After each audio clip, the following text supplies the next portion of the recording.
اس وقت امریکہ اور پاکستان کے درمیان جو ایگریمنٹ ہوا ہے، اب یہ ایگریمنٹ یہ کہا جا رہا ہے، جو کہ ٹرمپ کی جانب سے یہ کہا گیا کہ پاکستان میں تیل کے ذخائر ہیں۔ اس سے پہلے ہم یہ دیکھ رہے تھے کہ یہ سن رہے تھے کہ مائنز اور منرل کے حوالے سے، معدنیات کے حوالے سے کچھ ایگریمنٹ یا امریکہ کا انٹرسٹ ہے۔ یہ آئل اچانک سے ہمارے سامنے آیا، کیا آپ سمجھتے ہیں کہ پاکستان میں آئل کے ذخائر ہیں، اور امریکہ کے ساتھ جو ہمارا ایگریمنٹ ہوا ہے اس میں پاکستان کا کیا بینیفٹ ہے؟ جو پاکستان کے تیل کے ذخائر ہیں، خام تیل کے جو ذخائر ہیں، ان کا مجموعی حجم 353 ملین بیرلز ہے، اور اس کے علاوہ شیل آئل ہے۔ شیل آئل جو ہے اس کا حجم جو ہے وہ کوئی 9.1 بلین بیرلز ہے۔ تو مطلب یہ ہے کہ پاکستان جو ہے فاسل فیول کے اعتبار سے کسی بھی دوسرے ملک سے پیچھے نہیں ہے۔ یہ الگ بات ہے کہ ایکسٹریکشن نہیں ہوئی، ایکسپلوریشن نہیں ہوئی، تو اب امریکہ نے توجہ دی ہے۔ ہم لوگ جو ہے اچھا، بہت کم یہ اصل میں سردار صاحب یہ سوال پایا جاتا ہے کہ یہ جیسے آپ نے بھی کہا کہ ایکسپلوریشن نہیں ہوئی، یہ امریکہ کو کیسے پتہ چلا؟ اور کیا پاکستان نے پہلے سے خود سے ایکسپلوریشن کی ہے، یا امریکہ آلریڈی یہاں پہ کوئی ایکسپلوریشن کر چکا ہے کہ یہاں پر تیل کے ذخائر موجود ہیں؟ اس پر بڑی بحث ہو رہی ہے کہ کیسے امریکہ کو پتہ چلا، اور کیا پاکستان میں آئل کے ذخائر جو ہیں کیسے ایکسپلور کیے گئے؟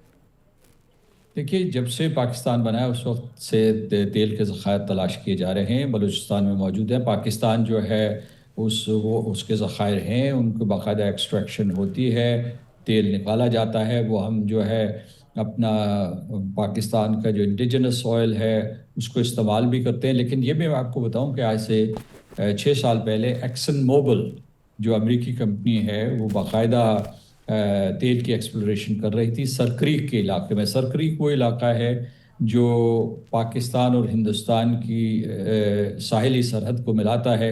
ہندوستان نے اسے سبوتاژ کیا، اور اس کے بعد وہاں تیل کی مقدار کچھ زیادہ بھی نہیں تھی، لیکن کوسٹ لائن جو ہے اس کے ساتھ بہت وسیع پیمانے پہ ذخائر موجود ہیں۔ اور خود جو ہے مین لینڈ کے اوپر جو ہمارا خشک علاقہ ہے، جو ارتھ ہے، اس کے نیچے جو ہے ارتھ کی کرسٹ کے نیچے شیل گیس اور شیل آئل موجود ہے، اور اس کے علاوہ جو ہے تیل کے اپنے خام تیل کے جو ہے ذخائر موجود ہیں۔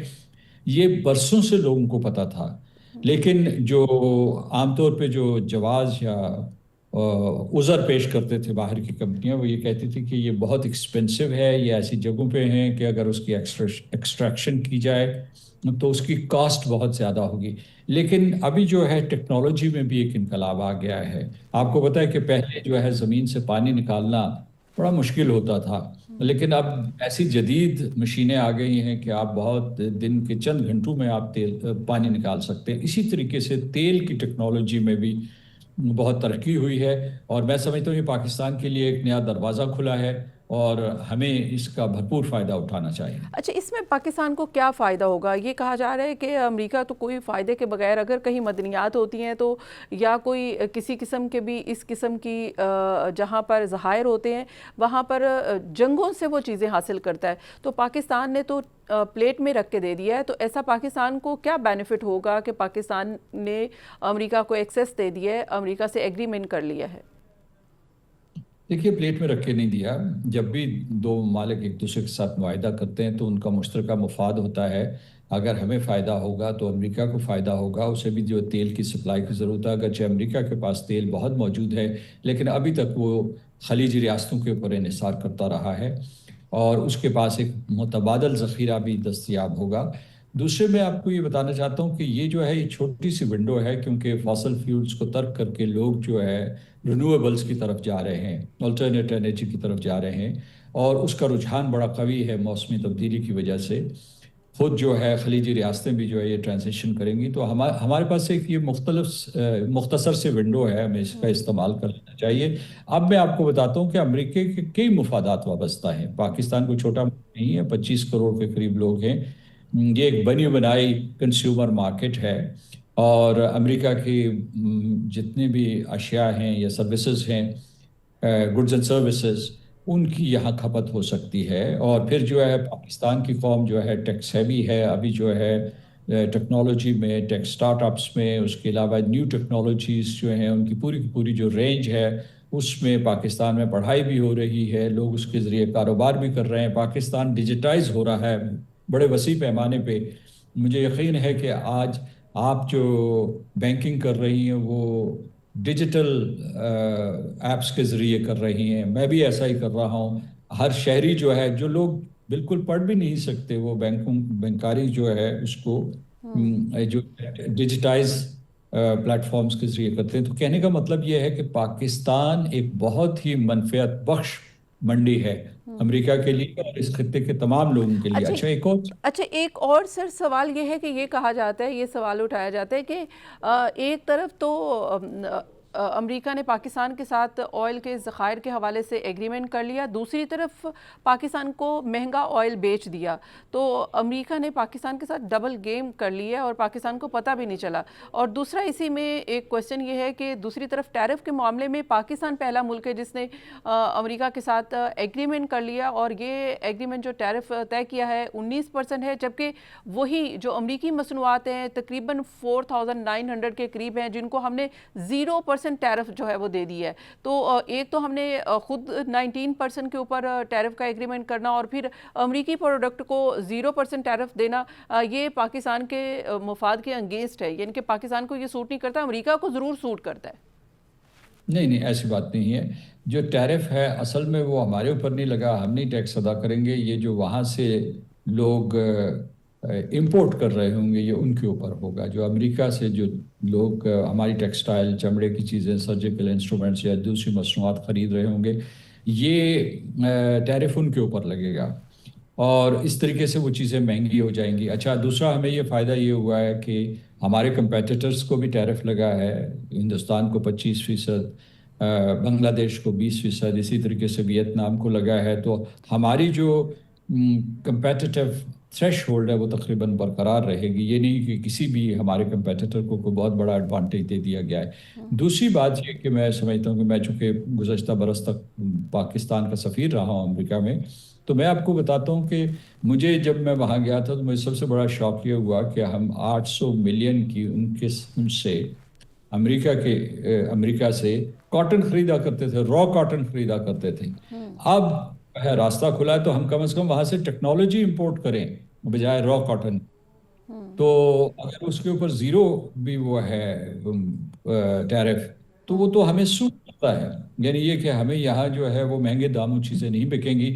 اس کے سلسلے میں آپ نے سوال اٹھا رہی ہیں، میں کہوں گا کہ اس کے جو میں ایک سفارتکار ہوں، سیاست کے ساتھ بھی میرا تعلق رہا ہے، لیکن آپ کسی معیشت دان کے بلومبرگ کے کسی شخص سے، جو بلومبرگ یا رائٹرز ہو یا جو اکنامک نیوز ایجنسیز ہوتی ہیں، فائنینشیل ٹائمز یا وال اسٹریٹ جرنل، ان کے لوگوں سے بات کریں، وہ آپ کو اس کی پوری وضاحت کر دیں گے۔ لیکن میرا جو عمومی تجزیہ یا مطالعہ ہے اس کے مطابق یہ پاکستان اور امریکہ دونوں کے لیے ون ون سچویشن ہے۔ اور ایک اس میں آپ کو اضافہ کرتا چلوں کہ امریکہ سے جب اس قسم کے معاہدے ہوتے ہیں تو اس سے پاکستان کے لیے خیر سگالی بڑھتی ہے، گڈ ول بڑھتی ہے، اور اس میں جو لوگ ہاتھ رو کے بیٹھے ہوتے ہیں وہ مغربی یورپ میں ہوں یا جنوب مشرقی ایشیا میں ہوں، یعنی چین کے ساتھ تو ہمارے بہت مثالی تعلقات ہیں، تو وہ بھی جو ہے آمادہ ہو جاتے ہیں کہ چلو جی اب پاکستان چلتے ہیں۔ تو پاکستان جو ہے بہت جلدی، میں سمجھتا ہوں سب پوری قوم کو میں یہ اعتماد دینا چاہتا ہوں کہ بہت جلد ایک بہت بڑی کمرشل اور اکنامک ہب بننے والی ہے۔ تو اس میں شک شبے کے بجائے آپ اس موقع سے بھرپور فائدہ اٹھائیں، اور اس مرتبہ جو بھی آپ کے فوائد ہوئے وہ کلیاتاً ہندوستان کے حوالے سے نہیں ہوئے، یعنی یہ کہ جناب ہم ہندوستان کے مقابلے میں کوئی چیز ہمیں دی جا رہی ہے، یہ تو ہم نے براہ راست امریکہ سے حاصل کیے ہیں، اور یہ اچھا لمحہ ہے، اچھا موقع ہے پاکستان کے لیے، اس کا بھرپور فائدہ اٹھائیں اور پاکستان کو ایک عظیم تر، مضبوط تر ریاست بنائیں۔ جیسے کہ آپ نے کہا کہ ٹیرف کے حوالے سے پاکستان نے ایگریمنٹ کر لیا، آپ نے انڈیا کی بات کی، انڈیا نے گو کہ امریکہ نے لاگو کر دیا، لیکن انڈیا نے اس ٹیرف کو ایگریمنٹ کے طور پر ابھی نہیں کیا، سائن نہیں کیا ہے۔ اور دوسری طرف پاکستان کے حوالے سے ٹرمپ نے یہ کہا کہ پاکستان سے فیوچر میں انڈیا آئل خرید بھی سکتا ہے۔ یہ انہوں نے صرف اور صرف آپ یہ کہیں کہ ایک مذاق میں یا طنز کے طور پر بات کہی ہے، یا اس میں کوئی حقیقت بھی ہے کہ فیوچر میں پاکستان کے پاس پاس اتنا آئل آج ہوگا، دریافت کر لیا جائے گا کہ ہم انڈیا کو بھی آئل سیل کر رہے ہوں گے؟ سب سے پہلے تو میں یہ کہوں گا کہ صدر ٹرمپ کے منہ میں گھی شکر، وہ وقت سے ہوا ہے کہ ہم ہندوستان کو یہ تیل بیچیں، اور وہ یہاں جو ہے ہماری منڈیوں میں آئیں تیل خریدنے کے لیے۔ اس میں طنز بھی تھی، اور اس میں واقعتاً بھی ایسی صورتحال ابھر سکتی ہے، کیونکہ پاکستان کو، یہ میں اس بحث میں نہیں جانا چاہتا، جان بوجھ کے پسماندہ رکھا گیا کئی دہائیوں سے، کیونکہ یہاں تیل کے ذخائر ہیں، معدنیات ہیں۔ اب یہ جو جن کے ہم کرٹیکل منرلز کی بات کر رہے ہیں، لیتھیم ہے، اس کے بعد ریئر ارتھ ایلیمنٹس ہے، کاپر ہے، اس کے ذخائر they are worth trillions of dollars. آج تک ایکسٹریکٹ کیوں نہیں ہو سکے؟ ٹیکنالوجی، پولیٹیکل ول نہیں ہے۔ ہم صرف جو ہے آبی وسائل کے اوپر انحصار کرتے رہے، یا آبی وسائل کو ضائع کرتے رہے۔ تو اب موقع آ گیا ہے، مطلب یہ کہ قیادت کے سامنے چیلنج ہے کہ وہ اپنے عوام کی صحیح نمائندگی کرتے ہوئے ان تمام شعبوں میں سرمایہ کاری کریں، اور یہ ہندوستان کے بجائے اس کے کہ اس کے سامنے آپ کسی قسم کی کوئی جو ہے اپنے آپ کو کمتر سمجھیں، اس کی ٹکر میں کھڑے ہوں کہ جاپان کی کیا آبادی ہے، جاپان کی کتنا اس کے پاس علاقہ ہے، وہ تیسری چوتھی دنیا کی بڑی معیشت ہے۔ پاکستان کو ایشیا کا جاپان بننا ہے، اور اس میں پوری صلاحیت موجود ہے۔ تو اچھا، اس لیے یہ ہے کہ ہندوستان خرید سکتا ہے ہم سے۔ آپ کے سوال کا مختصر جواب یہ ہے کہ واقعتاً ہم اس پوزیشن میں ہوں گے کہ ایک دفعہ ہندوستان کو، صرف ہندوستان کو نہیں بلکہ علاقے کے دوسرے ممالک کو بھی ہم تیل دے سکتے ہیں۔